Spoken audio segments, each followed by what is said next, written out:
Former national security advisors to Donald Trump, Kate Kellogg and Fred Fleitz, they have proposed that should Trump win the presidential election in November 2024, he should compel Ukraine to enter peace negotiations with the Russian Federation. And their plan suggests using the threat of seizing arms supplies as a leverage if Kyiv refuses to negotiate.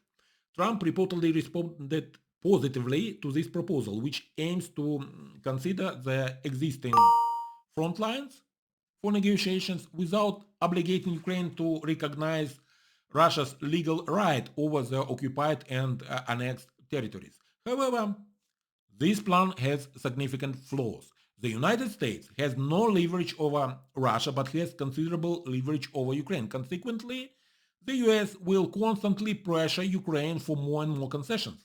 This plan is essentially a hoax. Trump has no viable plan to end this war but wants to create the illusion that he does. In reality, Trump's plan is to put Ukraine at the negotiation table and then align with Russia against Ukraine.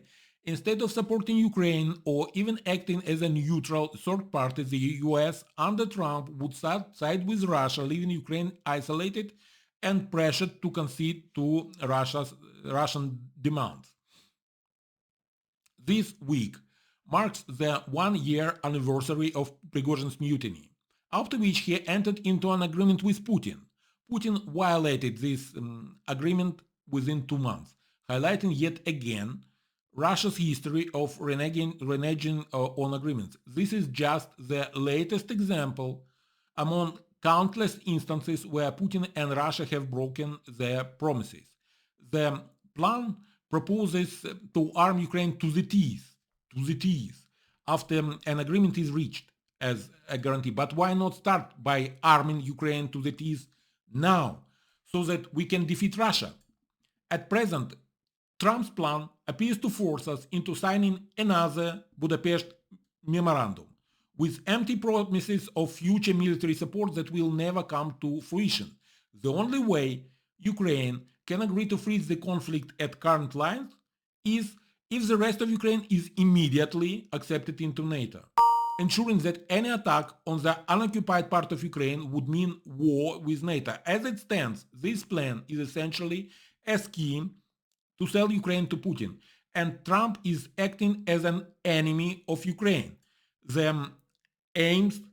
He aims to do to our country what Nixon and Kissinger did to South Vietnam: abandon us in our time of need. In conclusion, this plan is not only unrealistic but dangerous. It undermines Ukraine's sovereignty, security, and Ukraine's future. And it exposes the hollow promises of those who claim to have a solution to this conflict. The true path to peace lies in unwavering support for Ukraine and in a steadfast commitment to countering Russian aggression, not in coercive negotiations that benefit the aggressors. Thank you for watching, have a nice day, and Slava Ukraini!